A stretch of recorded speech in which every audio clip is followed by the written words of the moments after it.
we live in a culture that wants us or believes that there is our best self, our best version out there. And I believe that too. And I don't think that there's anything wrong with that.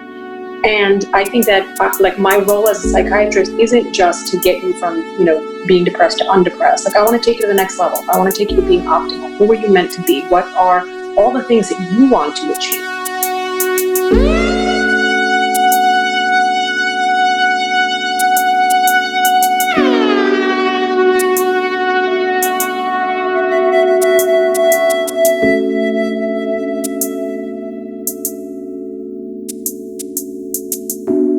Welcome to LOVELINK, your guide to love and connection in all forms. We're your hosts, Simone Humphrey and Sina Simon. Our guest today is a psychiatrist and professor at NYU Langone Medical Center with a private practice in Manhattan where she works with individuals, couples, and families. An expert in providing medical and mental health advice, she's a frequent advisor on The Dr. Oz Show, The Today Show, 2020, ABC World News, and other well-known television series. She's clearly passionate about her work and educating the public. Today, we want to pick her brain about the field of psychiatry, how to decide whether to go on psychiatric medication, and the benefits and risks involved. So welcome, Dr. Sue Varma. So good to have you here with us. Thank you. I'm so excited and looking forward to our conversation. We're going to be talking about psychiatric medication today. Sue, you're a psychiatrist, and I'm wondering if you can just talk a little bit about what your role is as a psychiatrist. Sure. So, I love being a psychiatrist, and I think it's like one of the best jobs in the world, and it like is the reason I went to medical school. And my role, it's sort of like when I think about a person, right? Like we want to know everything about them in mental health. And, it allows me to sort of see the biological and genetic component of what's going on, because we know a big part of a lot of the mental health disorders do involve, whether it be vitamins or nutrition deficiencies or metabolic deficiencies or something like diabetes or hypertension or stroke or Parkinson's. All of this informs and changes our brain and behavior. So I'm definitely interested in this profession so much because of the medical lens that it offers you, but also because of the psychological and social components and being able to tie all of them in. And when you see a person, even though I'm not, a practicing primary care doctor, to be able to understand like where that medical layer is, but then also to know who the person is in the world. I want to know about their childhood, their background, their, the parents that they grew up with, where do they go to school, about their education. Obviously, when we take a mental health history in terms of like substance abuse or legal history or family history. So just being able to look at the multiple layers and lenses through which our lives are defined and shaped, and then being able to sort of address or target treatment, based on several of those components. So it feels like very a comprehensive approach to working with somebody. And what are the main reasons why people would seek a psychiatrist for help? So, sometimes it's interesting because how a person chooses, sometimes somebody may say, I'm so depressed that I can't get out of bed and I'm having difficulty functioning, or I'm in therapy and I really like my therapist, but it's been a long time and I feel like I could use additional help, or, I'm not able to utilize the therapy. I'm not able to go. I'm not able to maximally function in life, or that I've been on medications before, or that I have a friend who's on medication. We know that people who have other friends who've been on medication or been in therapy in general are more open, 4 or 5 times more likely to seek their own treatment if their friend has, or friend or family member has been in treatment. So, when we think about the sort of definition of disorder, it has to do with symptoms, but how do the symptoms affect your functioning? So if somebody says, I drink every night, I drink heavily, but it doesn't affect me, they might be in denial, or it really isn't impacting their functioning. So people come, I think, at a breaking point, to sort of short answer to that something is not working, the other shoe is dropped. And then because I also do cognitive behavioral therapy in my practice, with and without medication, sometimes people will just come for therapy to say, I like the fact that you do both if and when I need it. And I personally try not to prescribe medications, believe it or not. Like, I do have a pen and prescription pad, as I say, but I try not to use it if I don't have to, because I just think that there's so many other ways to treat somebody. But I definitely am open and in support of people who need medications if and when they need it. Which I think is so important as a psychiatrist. You know, I think there are many psychiatrists that see that medication is really their role, and that is the only solution. So it's so wonderful that you also take it from a more holistic perspective, and that you can continue to treat even if medication isn't the right decision. Yes. And I'm wondering, like, how do you determine whether a person warrants medication or not? So, first, it's very interesting, like asking, I always like to ask somebody like a variety of questions. Like, we would ask, how did you hear about me? What made you interested? So getting a little sense of like why they chose you, I think is interesting, and what their goals are and what they're hoping to get. And sometimes people will come very clearly knowing that, I know that you do prescribe and I'm interested in it now. And I ask more questions like, were you hoping to walk away with a prescription today? And if and when I'm able to, I like to have the option of having, if possible, and I know that not everybody has the luxury of time or the luxury of being in therapy or being able to come that frequently, but if possible, I'd like to see somebody for an extended evaluation. If in an ideal situation, I don't have to prescribe that at that time. And being able to get a comprehensive snapshot, like a comprehensive view of what they're dealing with. Because somebody could come in crisis. Someone called me this week and they're like, I found out that my partner, is involved in infidelity, and this is really traumatic. And I'm seeing somebody at their lowest point, right? But how are they doing next week? Do they really need a prescription? Or they're going through life, Like life does not warrant prescriptions. We call it adjustment disorder or whatever it might be, but it's a normal reaction to an abnormal situation. So it's fair game, and I don't feel comfortable. I don't feel it's ethical. Or it might even border on sort of neglect when somebody writes you a prescription after 15 minutes without doing a thorough, comprehensive evaluation. And that happens a lot of times. Like I teach a psychopharm course at NYU Bellevue to non-psychiatrists, so mental health clinicians, mostly, sort of PhD psychologists. I've done it for social workers before who are maybe doing their internship. And one of the things that I say is like a lot of primary care doctors, God bless them, because we are so, a lot of places are understaffed with psychiatry, so primary care doctors end up being the prescribers.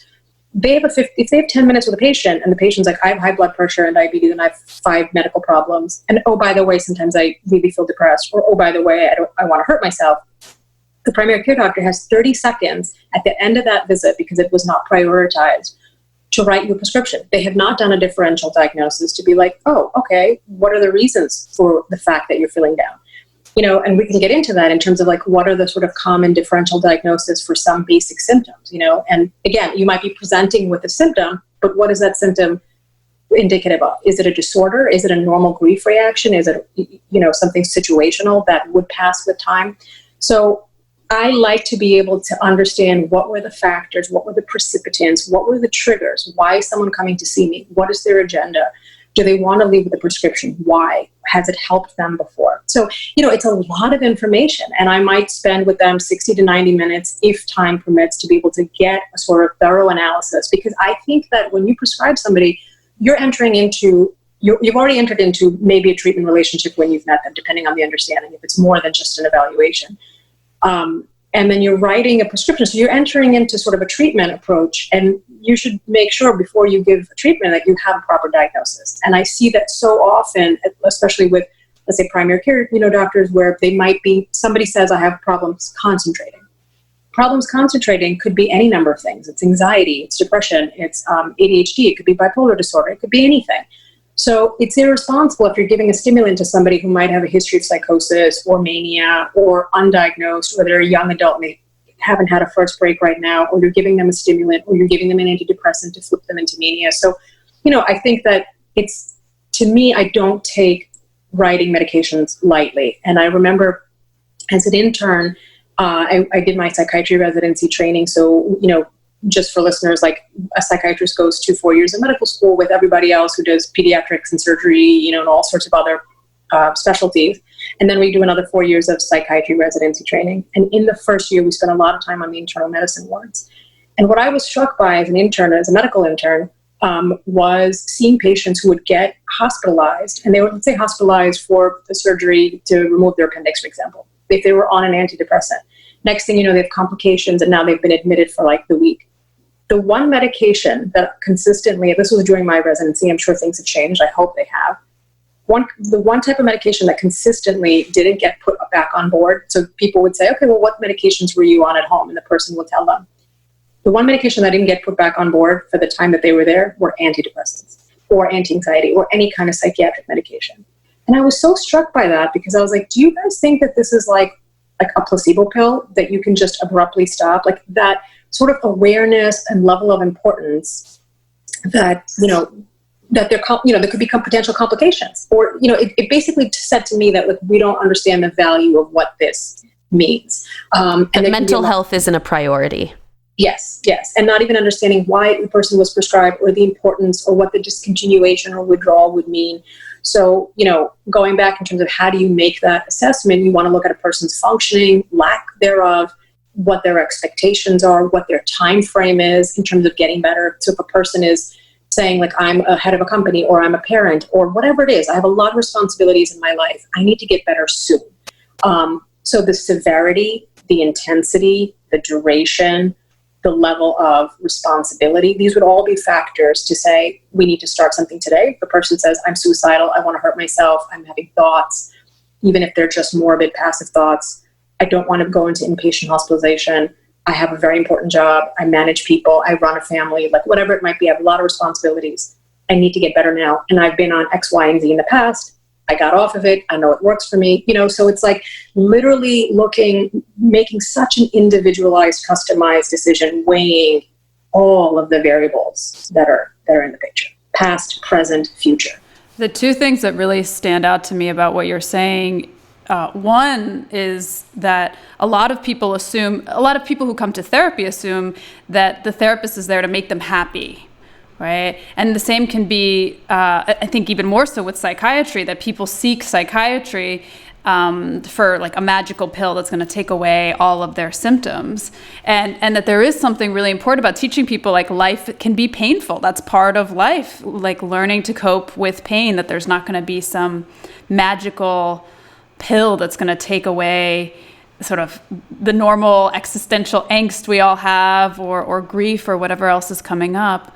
And then also that, people have this idea that they can just try a bunch of different medications sometimes, or that they can go. I have had patients who've gone off their medication very abruptly and had incredibly severe symptoms afterwards, and then, needed a lot of follow-up care. And so there's just not a lot of education for people around how serious to take psychiatric medication. Like, it's not just like over-the-counter meds that you can just, take and stop. It's serious. It creates changes in the body and the brain. Totally. Yeah, you're right. And I appreciate what you're saying in terms of both points of, like, number one, the existential grief of, like, being able to separate what's normal. And, a lot of people that we work with will have, trauma in their past, abuse, neglect, or some variety of that. Like, I'm getting more and more interested in this concept of, like, adverse childhood events, and the idea that 50% of people will have at least one of them in their past. And what's included in that is having a parent that might have had mental illness, domestic violence, abuse, incarceration, but also divorce in the family. And we know that divorce rates being so high as they were, like, in the last 20 or 30 years, that you're going to be dealing with one source of trauma or adverse childhood event in your lifetime, at least half of people, if not more.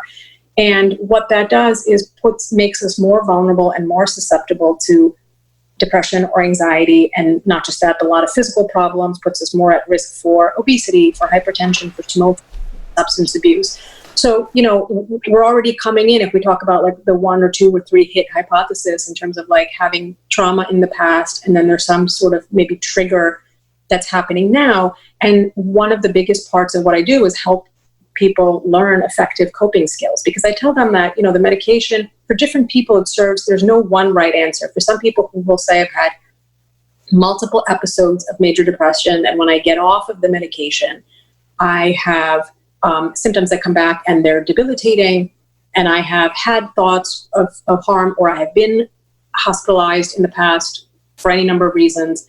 That tells me that maybe we might be dealing with a variety of things here, one of which might be either treatment-resistant depression, or sort of just a chronic depression, or maybe a dysthymia, like a double depression. So the likelihood of that person needing to stay on medication for long term might be more likely. And, they say that if you've had one episode of major depressive disorder, you are likely to have a second episode 50% of the time. If you've had two, it increases the risk of reoccurrence to 75%. And if you've had 3 to 90% or more. So it's so important that somebody, and I hate to say this because I have respect for so many of my colleagues, but I feel like in general, the history taking, like, it's not going to happen in one day. It is going to happen over multiple sessions, and be aware of that and invest the time and the energy to get all of this relevant information. And even if it means the person like getting records or like you reaching out, which is harder to do, I think, in private practice. I know that when you're working in a clinic, it might be easier to be able to collaborate with other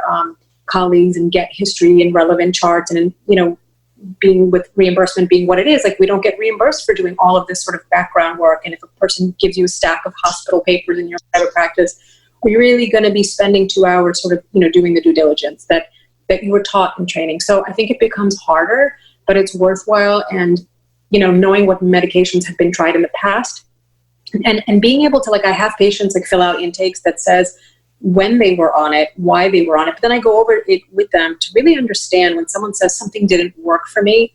I said, like, I want to hear more about that. If it worked for you or didn't work for you.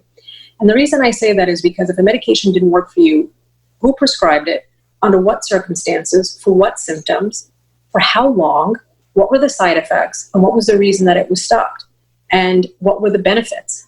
And the reason I ask that is because somebody may say, I was started on a medication, and I'll ask them what dose, and they say, I don't remember. And I said, okay, well, let me know when you can, if there's any way you can find out. Because before we write that medication off, we should know if you were ever put on an appropriate dose. Because a lot of times people will say, I was on a medication, and I'll find out that they were just on a starting dose. And that often happens when someone goes to the primary care doctor who might have started them with the starting dose, said goodbye, never had a follow-up visit planned. And that's standard, right? Where, like, they might have gone for their annual visit. They talked about 5 things. One of them was the antidepressants. Because antidepressants are not valued or seen in the same way, they're given a prescription thinking it's like candy. And I'm, being facetious here, but, and then there's no follow-up plan. And what happens is a few things. One is the person will try it for a week. They've had side effects. And, I'll get into some of those side effects, but they'll say it didn't work for me, or I had side effects and I stopped it within a week. And then they write it off. It didn't work, or I didn't like it, or whatever. So in order for a medication to be considered that it wasn't effective, we have to say that it was on the right dose, the therapeutic dose, for the right amount of time, which is like at least 8 to 10 weeks. And then you want to know if the person was in therapy, they have benefited, as well. And then were they compliant? So a lot of times people will look back, and I always ask my patients questions like, how often do you take it, or how often do you miss it? So it's asking the question in a way that assumes that it's normal, we're going to miss it. And, I just want to know, are we talking about more like 2 or 3 times a week, or, every day you're missing it? So that's another reason is sort of like treatment adherence. So all of these sort of like things have to line up for us to be able to say whether a medication worked or didn't. And then the definition of treatment-resistant depression really is that there's 2 or more episodes where 2 or more medications were tried for the full amount of time, for the right dose, and then they didn't work. And that they didn't work, not necessarily that that there were side effects, and that was the reason why the person stopped them. So we knew that the medication was efficacious, but it wasn't tolerable. And those are sort of important things, and tolerability and how efficacious the medicine is, which are 2 separate issues. I think this really speaks to the importance of working with a psychiatrist closely when you decide to take medication. I mean, there's so many components, there's so many details, there's so much management around this. And I mean, to Sina's point, the real lack of education around psychiatric treatment. I mean, I think about so many of the patients that come through my office that can fall into these really polarized categories. The one being the kind of quick fix, I don't need to do the work.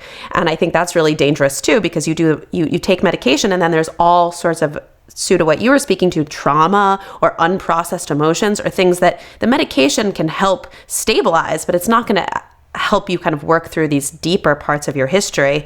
And then the other end, the other group of patients that come in and are terrified of medication because they think it's going to transform their personality, it's going to make them into robots, they're going to gain weight, all of these side effects that are going to take away who they are, when actually many of them really need it. And just to think that every time they have a depressive episode, their mental health gets worse, or bipolar or schizophrenia, I mean, that can be really dangerous if they don't seek psychiatric help.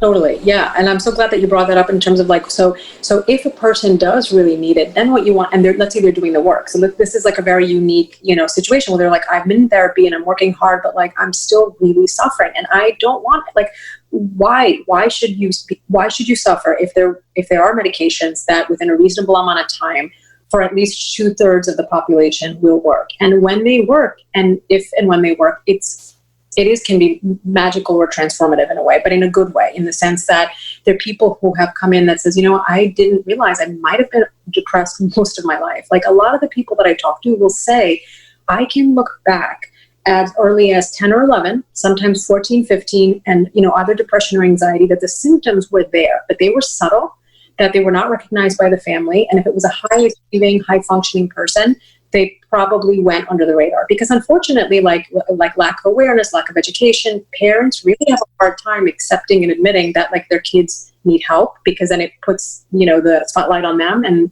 a lot of, unfortunately, parents internalize like, I'm not a good enough parent, or why does my kid need therapy? And they have their own reservations and biases and hesitation against seeing a mental health provider.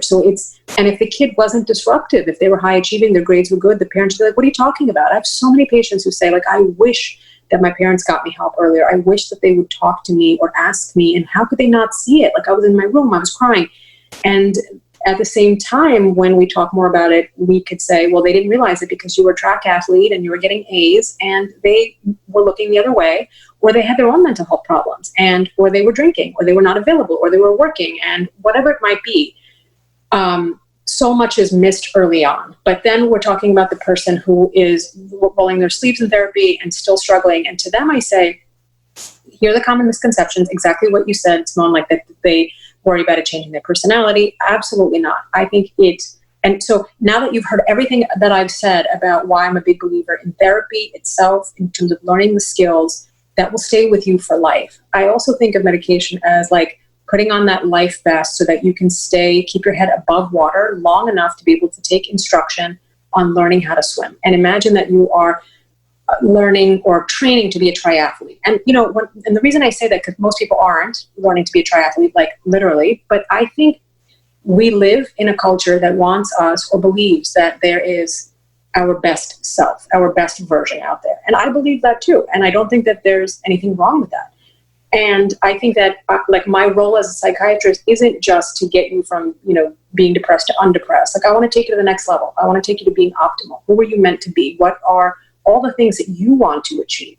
And in order for us to get to that state, you have to keep your head above water. So if you want to run, or do this triathlon and you know how to run and you know how to bike, but you don't know how to swim, you have to keep your head above water. And you're not going to be able to learn, because we know that our learning goes way down. Our brain is hijacked, the amygdala, the hippocampus, the fear centers in the brain, and end up affecting our ability to learn and lay down memory and gain knowledge. So if you want to get the most out of your therapy, and you have a good therapist and you really like them, but at the same time you feel like you're suffering, I think what's hard for a lot of therapists is sometimes like for them to know, when do I make that call? And, being able to recognize, like, because I do both, I can even see that two parts in my own mind. Like, did I fail? If I have to prescribe somebody a medication, or if I have to refer somebody for medication, does that mean that we didn't work hard enough, that I didn't work hard enough, that they didn't work hard enough? And I would say that as a therapist, like, to never blame yourself, to understand that there's sometimes like factors that are way beyond you, that they could still benefit from the therapy, but it's not going to change their personality. I have seen within 6 to 8 weeks, like literally people beating themselves up for so long and suffering, because I said, let's try, and they're open, or maybe they've come in and they said, I'm on the fence about medication. I want to work with you in therapy. Let's see. And we try for 6 to 8 weeks to see. And I give them homework assignments. And let's say they're improving, but they're not at where they need to be. Or they're like, I'm still struggling. I'm having obsessive rumination. That's something I see all the time. I see that OCD is so underdiagnosed, or OCPD. Or their anxiety is very high. They're having insomnia. So it could be any number of things. And at some point we're like, why are we doing this to you? Why are we making you suffer when we could give you something? Or maybe they're on the wrong medication. And I'll just talk about it quickly. Like, there's a genetic enzyme test that more people are using now. There are many of them. Some of them are still not 100% like validated, and there's no push to actually use it. Some people think they're controversial, but they're basically a cheek swab test that gives you a report that says some medications, based on this person's genetic ability to metabolize it, the medication, these type of medications might be more efficacious. So that is amazing. Is this a new piece of technology? And is this something that most psychiatrists are now using in their practice? A lot are, and I look at it as just one more data point that, like, if you have been on multiple medications, let's say before seeing me, and none of them have worked, and in the interest of time, because I do think, I remember asking a question in residency to one of my psychoanalytic instructors, and nothing against psychoanalysis, I think it's amazing, but I said, what is the goal? Because people would be in analysis for like 20 years, right? And like, it's not just self-awareness, or I want to get people better, right? So that's where the medical hat comes in, is like, when you were to if you were to go to ENT because if you have sinus problems, you don't want a discussion. You want a treatment plan. And so the treatment plan is getting the person better as fast as possible. And if there's one more piece of information, it's relatively new, like the last couple of years, why not? What's the harm? So you mentioned that sometimes people avoid taking or they get scared of taking medication because they fear that it'll transform their personality or have major physical changes like weight gain. But sometimes people are also avoiding medication for more cultural reasons. Like they come from a family, for whatever reason that family does not agree with medication. Perhaps there's a religious component to that. And I wonder how you deal with that issue if it comes up, like the stigma that can happen, the cultural stigma against medication when somebody's really needing it and could really benefit. Yeah. So, I'll say, like, I'll ask them, sort of where it came from, who the key people are in their lives. Like, I've had several patients whose parents were very much hesitant or against it. And I'll be open to saying, I'm happy if you wanted to bring that person in, would they be open to it? And a lot of times they don't end up taking you up on the offer, but it can be helpful. And then, providing education to the patient about, like, these are your options. These are the side effects. This is what would happen. Giving them time to process it, giving them time to have discussions and maybe be devil's advocate with their own family, or just empowering them to say, like, what, so what? Like, they're not going to agree with you. This is your life, but it's your decision, So it's like, it's a very delicate balance of empowering, educating, keeping open dialogue, allowing for family members to come in, and then, or giving them the tools and resources to be able to say, look, these are the articles. You're welcome to read them. I don't have to, I'm an adult. Like, I don't have to, I don't need your approval. But yeah, so there's a lot of stigma, and also in terms of like cultural presentations and manifestations, in terms of healthcare disparities, and like Asians, African Americans will often present with physical symptoms. And you'll see this a lot in Latino, Latinx community. Like, there'll be physical manifestations like GI problems, like stomach issues, headache, dizziness. One of the roles that I used to wear was I was the medical director of the 9/11 mental health program at NYU. And like, we had a big, one of the big populations that we would see with folks from Latin America who were involved with cleanup, rescue, recovery. And also I saw first responders, so FDNY and NYPD. And I could tell you that everybody had a stigma, for different reasons, like culturally, professionally. What does this mean? We're not tough, we're not brave. So meeting the person where they're at. So if they're having all of the physical manifestations and that's how they want to define depression, like, my heart is racing, I'm so anxious, but they won't use the word anxiety, or they'll say, like, ataque, they're like nervios in like Spanish, like I'm having, and I'm having trembling. However they want to define it, that's okay. And to say to them, this medication will help you with that. So what is it that bothers you most about your situation? I stay up at night a lot. I can't fall asleep. I can't stay asleep, or I can't get motivated. So like, maybe they don't want that label. And I say, like, I'm fine. I don't need to give you, in my mind, I'm thinking sort of diagnostically, and I can tell them, like, you have many of these symptoms. This is what you might call it. We don't have to give it a name, but it's worth trying. And if it doesn't work out for you, I'm open to exploring different options with you, and we don't have to try. But if somebody is really wanting to, thinking about ending their life, then you just really have to push, and you got to get in as much support as you can. And you have to really then, like, there's not much room for dialogue. You have to be like, listen, I hear you. And that's where I feel like the therapeutic rapport comes in, that it's so important to me that a person feel comfortable.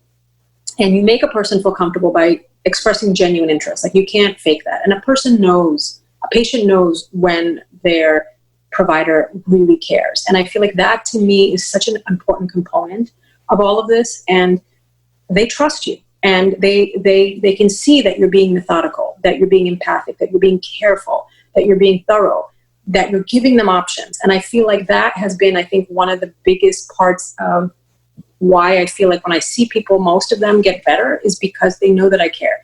And then they put their trust in your hands, and they're like, you know what, I heard that you're listening to me. I feel and I see that you care about me. So if you think that that's the best option, and I will give them the options, I will give them the numbers, I will give them the side effects, then they feel like nobody's, twisting their arm, nobody's pushing an agenda. And if you feel like you made the choice, we always joke about like, let the person feel like when you're talking about toddlers or whoever, or, pets or whatever, like let them feel like they had the option, let them pick. So I think the educational awareness and the element of choice and rapport are going to be key. I want to go back to what you said earlier. Why do you think it is that Asian, Black, Latinx communities have more somatic symptoms than other groups? I think for one, it might be more culturally acceptable. And that this framework, like I was in India a few months ago, and I have gone many times over the years. I lived there at one point for 2 years when I was much younger. And the concept doesn't exist, right? Like, and I think that these are cultures maybe that, it depends on sort of like, how do you express emotion, culturally acceptable displays of emotion, of vulnerability, where when the community is sort of the focal point, right? Like in the Western society, we're very much about the individual, right? Like this rugged individualism. And part of that means like my happiness matters, and it's okay for me to invest in my happiness, especially in the last 10 years or like even 20 or 30, the self-help movement, self-care. Like we allow for conversations that allow the self. I think that when you are in a culture where the self gets second place and the family unit, the community, you are answerable to a bigger society. You're being selfish if you start talking about yourself. So in the East, talking about the self is considered selfish. So it's not socially acceptable. These things are considered shameful. They should be hidden. It's not seen as a medical, treatment. And it's seen that it's seen as something that you can do something about, and you're just being difficult. And I think that in a lot of ways we could even say that existed in the United States, in a lot of parts, in a lot of families where there's more of this idea of we don't talk about this. I have a lot of families who sort of have said like 3 or 4 generations have, been born and raised in America, and they will say that we don't talk, but we handle our stress by, let's say, drinking, or, there's other ways of coping. So I feel like stigma kind of is across communities, and some more than others. Right. It can come up in like WASP culture as well, this sort of like Protestant way of being, stoicism. Yeah. No, it is making me think of a couple of clients that I work with who are first generation born with immigrant parents. One that's coming to mind who's Iranian. And a lot of our work, I struggle to balance between sort of my own values of independence and trying to also help her kind of find her own way between feeling that and making her own decisions while still feeling connected to her family. And medication was something that she really struggled with because she wanted to take it, but she knew her family wouldn't approve. And the work kind of helped her to actually not disclose to her family that this was something, she's an adult, she can make these decisions, but then also kind of processing this guilt around kind of not feeling connected or feeling like she was hiding something. So I think it can be really complicated. And then a lot of the work becomes just around like what that means for her and her family's relationship, and kind of pulling away from them in some ways. I'm so curious, this is a bit of a tangential question, but you were talking about the evolutionary perspective. And I'm curious about depression and evolution. Like, it seems like anxiety, I can kind of understand how that would be adaptive for us as human beings, right? It's a fear response, right? It sends us into action, makes us more hypervigilant. But depression, I've always been curious about because so many people suffer from depression. And I wonder what your thoughts are about, is this more of a modern day phenomenon? Is this something we're evolutionarily kind of wired for in ways? I mean, that's interesting. Like there's almost, I guess, I'm wondering if you're asking me, like, is there a silver lining? Like, was there some reason? Like, and that's fascinating for me to think of that, on one hand, you could say, and I don't think anyone who's ever been depressed would say that I find benefit in it. But what's interesting to me is people will tell me that when I'm depressed, I'm less anxious. And it's almost as if it's a way to turn the brain off, and it's kind of like, I don't know if you've ever experienced this. So I'm someone who always likes to be doing a lot of things. And when I get sick, I'm frustrated, like physically, if I had the flu or if I had like a cold or a fever, I get frustrated because I'm like, I need to exercise. I need to do all these things. I don't like this feeling.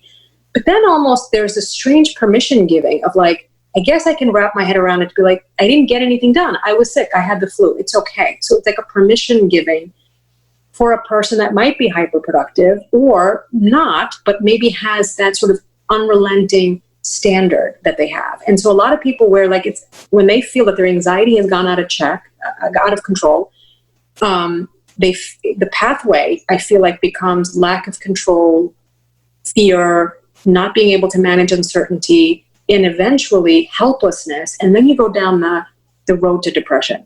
And obviously, like, they obviously coexist, but I wonder if it's an adaptive response of being overwhelmed in some way, not having, and then, adaptive in the sense that it's like a short circuit, like something is about to go on fire. It's like a quick unplugging. The problem is it becomes maladaptive.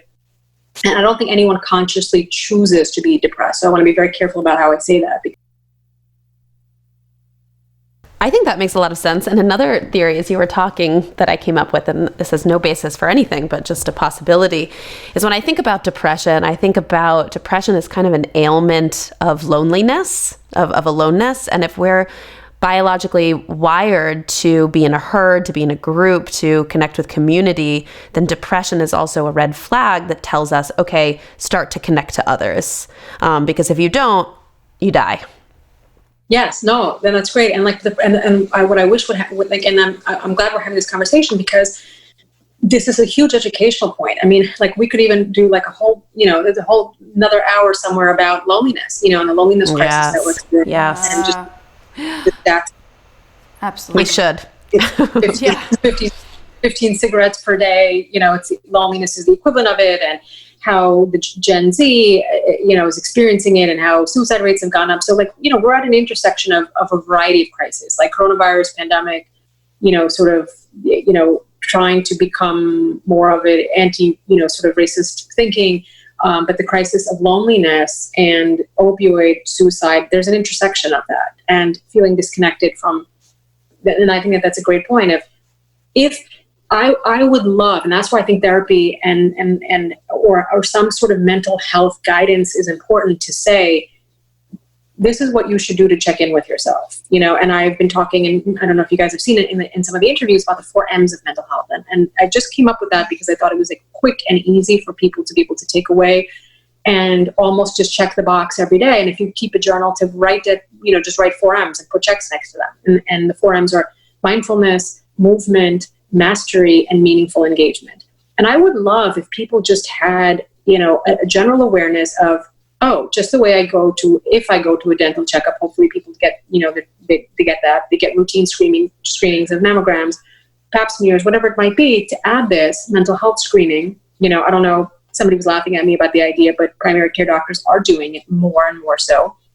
But one thing that I thought this was interesting. A friend of mine, I had shared a social media post about it, and a friend of mine had written to me, my primary care's office does ask about it, but it's usually like a tech that comes in who may not have the best mental health training. They're just checking boxes. And I always say that there's ways of asking questions. There's ways to check boxes, and there's ways to open doors.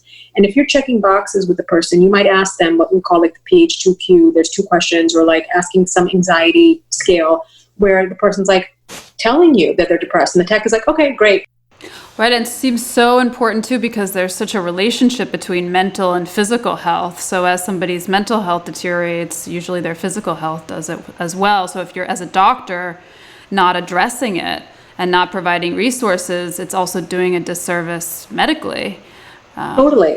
I'm so glad that you brought that up, because we know for a fact, 100%, so many studies show time and time again that people who suffer like chronic psychiatric illness, that their lifespan on average is like maybe even 7 years shorter. So sort of like chronic untreated mental illness, people who are depressed suffer from more chronic medical comorbidities. And it makes sense, like the same reason why in postpartum depression, it's so important that a woman gets treated, because postpartum or even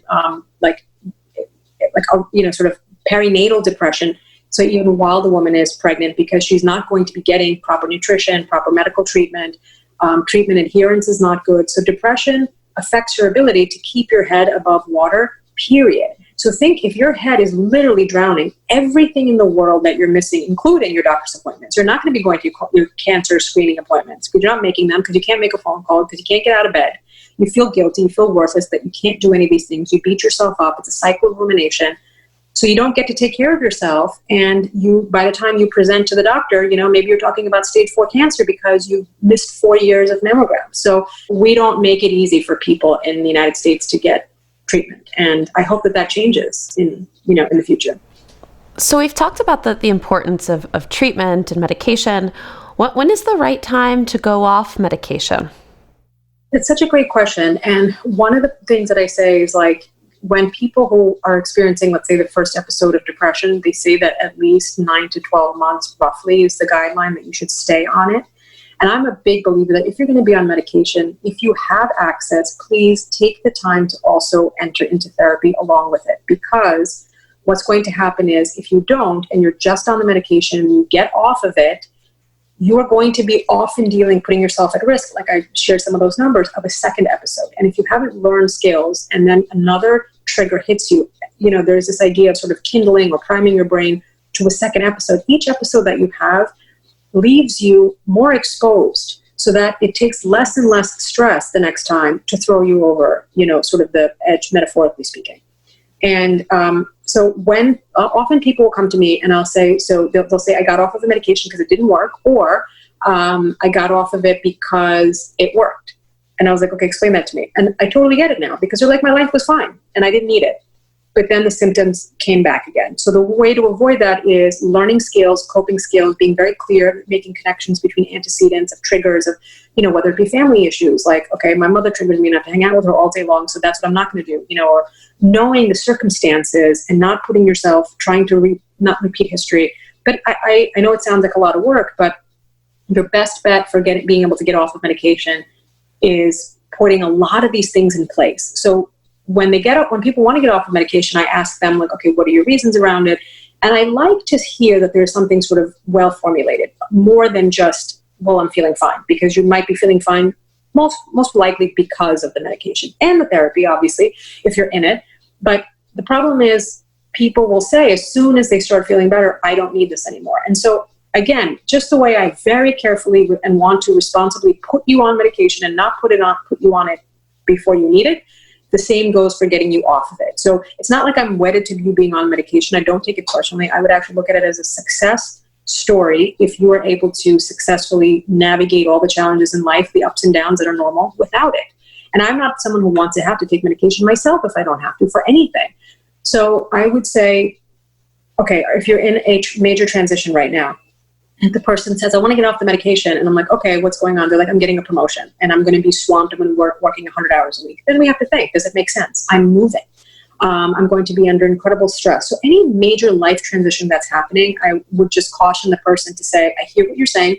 Let's have a dialogue about it. What's the reason? Now, if they've gained weight, like, to me, like, that's a problem, and it's very tricky because, you do gain weight. And if you're sort of like, somebody who cares about how you, look and appear, and you don't want to be at a certain weight, plus it's not healthy, and you want to think about all sorts of metabolic problems that happen when you're heavier.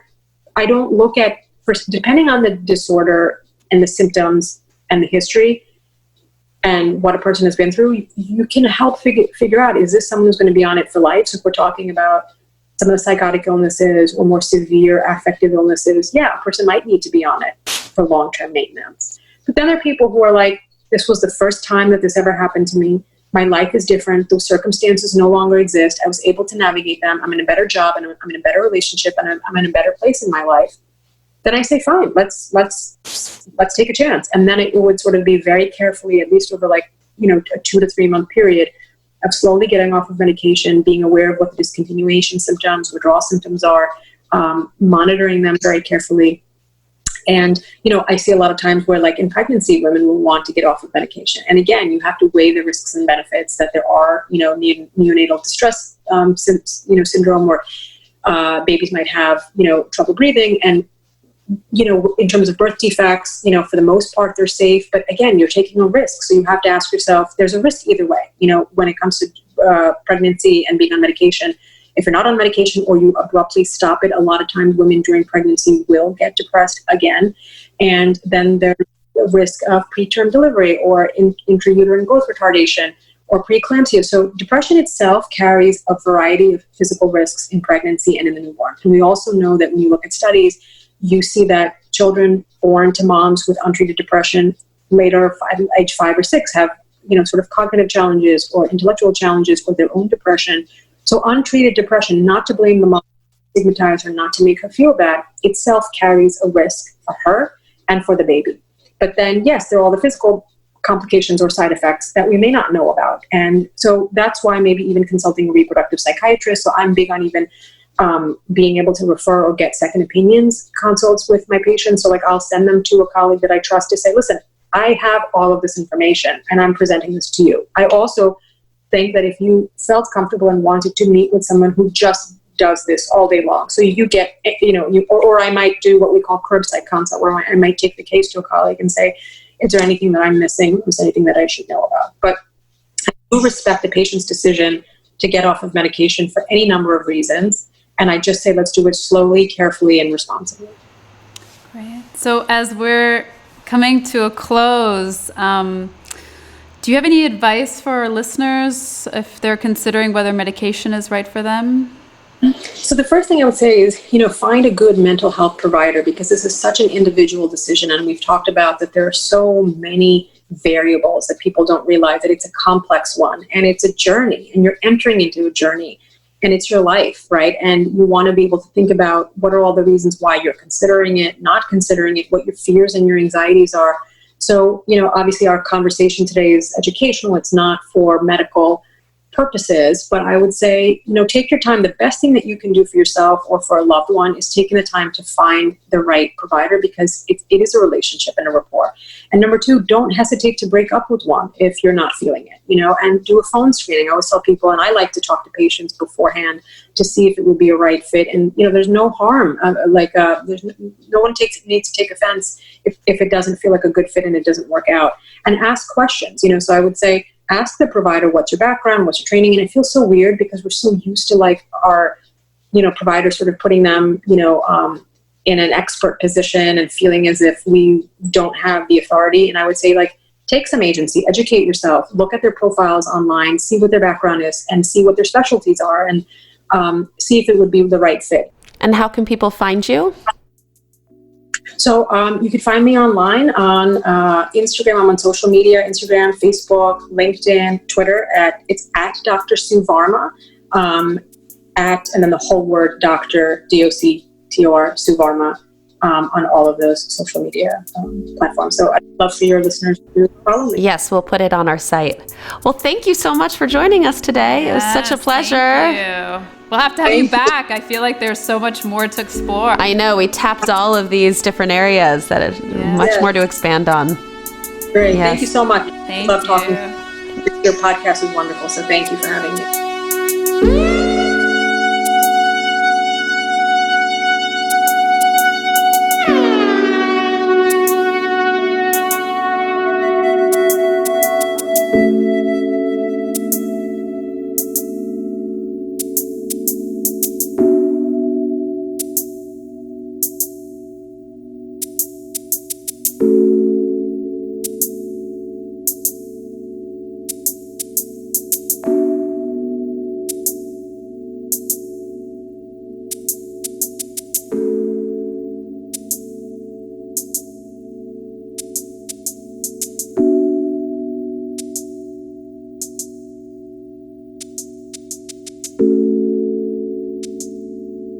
Mm-hmm.